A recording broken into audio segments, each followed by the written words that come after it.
What is time? What is space? What is atom? What is electron? What is photon? Is time travel possible? All these kind of questions from basic to hypothetical I'll discuss in this video. So guys, welcome back to my channel and watch this video to the end. So guys, our first question is, what is electron? Electron is the smallest possible negative charged particle. Flow of electron generates electricity and that's all. But the reason behind the popularity of electron is its uncertainty of position. An atom consists electron, proton and neutron. Proton and neutron stays together to make a nucleus, and electron uses several orbits to revolve around the nucleus. As you can see, proton is a positive charged particle and neutron is uncharged particle, so that makes an atom uncharged. Imagine a football. First you cut a tiny fragment of ball and then you cut the rest of the football into two parts. This is the same for the electron, proton and neutron. Neutron and proton are the those large two parts, and electron is a tiny part of mass. So under electrostatic field of nucleus, electron will revolve in very high speed. The speed is 10 to the power 6 meter per second. I repeat, it's speed, not velocity. The speed is 10 to the power 6 meter per second.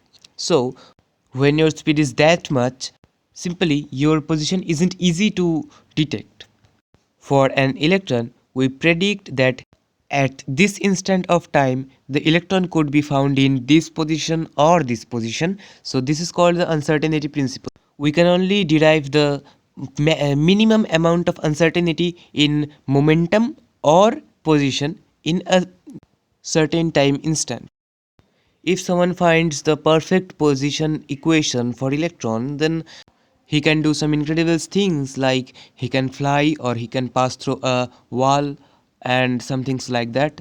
If we find the exact position of electron, then we'll able to use the electron repulsion force or electron proton attraction force to do whatever we can. Like if a human body electron and a wall electron is very far from each other, then we can simply avoid the repulsion and we can pass the corresponding atom to the corresponding wall atom, and then by step we can pass through a whole wall, and you will say, oh my god, this guy crossed a whole wall, how can it possible?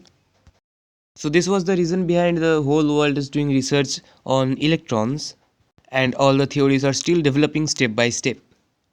Okay, let's move to the second question. The second question is, what is photon? Are they really massless? Well, photons are smallest unit of light. A streamline flow of photon creates a light ray. If you talk about particle nature of light, then you are actually talking about photons. These are the answer of what is photon. Now we'll talk about, is photon really massless or not? Well, if you talk about the mass of photon, actually the answer is no, they are not massless. We used to believe that photons does not have mass, so that's why they can travel to the speed of light. But actually there is something called Higgs field. Two scientists, Albert Einstein and Satyendranath Bose, first proposed a theory behind some hypothetical particles and their corresponding fields. Then later they named the particles as boson, I mean Bose-Einstein particle. One of the greatest examples of boson particles are Higgs boson. They are also known as the God particles. So Higgs boson are basically responsible for creating mass. The specialty of Higgs field is it is uniform in every position of time-space. I mean, there is a position where electric field is very high and there is a position where electric field is very low. That goes same for the gravitational field too. But Higgs field is uniform in the whole universe. That's why mass of object is absolute, but weight varies in various gravitational fields. So after some experiments, they see that in the Large Hadron Collider, photons are responding in Higgs field. And if photons are responding in Higgs field, then that means that photons have really some mass. Now here comes a twist. If photons have really some mass, then why don't we feel any force holding a torch? The answer is when we hold a torch, or we lit a torch, the light starts behaving like a wave, not a particle. That's why we don't feel any force holding a torch. But the research is going on to use that particle nature of light to use as rocket propulsion. This system is named as photon propulsion, and this doesn't work like a torchlight.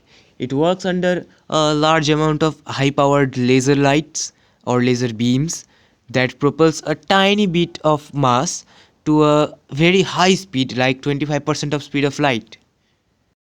So basically, by using photons, we can reach Mars by 3 days. So this is the modern technology, and this is still developing. And the fact is, the photon propulsion is just a tiny fragment of power we can really achieve. Okay, next question. The question is, if we run with a torch, will speed of light increase or not? To answer this question, we need to know what is light. Light is an electromagnetic wave. If a light travels along x-axis, then its electric field component lies along y-axis and its magnetic field component lies along z-axis. The relation between electric field E and magnetic field B is E by B equal to C. C means the speed of light. The formula of speed of light is C equal to 1 by under root mu naught into epsilon naught, where mu naught is permeability of free space and epsilon naught is permittivity of free space. From this formula we can see that C does not depend upon the frequency or the wavelength of the light. So if you run with a torch, then we can apply Doppler effect here, and frequency of light may be increased, but the speed of light does not depend upon frequency of light or wavelength of light. So speed of light remains same, and that's the answer of the question. Our next question is, who or what is God? To understand what is God, we need to talk about human civilization history.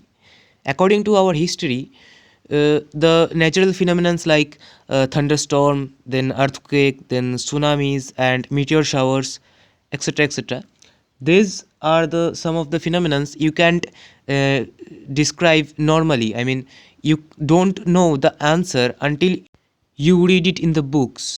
To explain those kind of phenomena, human created a unnatural thing or supernatural thing which they named as God.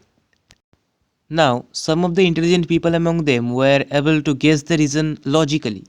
So they wrote down some of the books and some of the sorts of knowledges we know as Bible or Ramayana or Mahabharata or Gita or Quran, etc., etc. The moral of the all this kind of religious books is only one sentence, and that is God is everywhere. Now I'll explain it scientifically.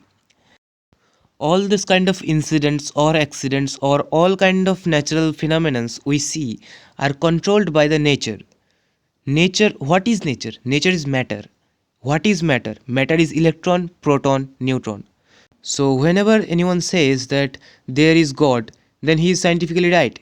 There is electron, there is proton, there is neutron, and they are God, because they are responsible for all the matters we see and we feel. And if you talk about a person like God, I mean, if you talk about the God described in the movies or described in the religious books as a person, not as a power, then you may be correct or may not be correct. There is two possibility, because still we don't know that there is a person like God or not. Our next and last question for this video is the beginning of the universe. There are so many theories regarding the beginning of the universe. Some of them are bubbleverse theories, multiverse theories, and one of them is that God created the universe in 6 days. There are so many theories, and we don't know if either one of these is correct or not. But the latest theory on the beginning of the universe is Big Bang theory proposed by Sir Stephen William Hawking. We always talk about Big Bang theory because it fixes all of the questions of universe. According to this theory, there was a point which is called singularity. The singularity point caused an explosion because all of the matters and antimatters and dark matters, everything we know, was compressed into itself, and that made the point very unstable.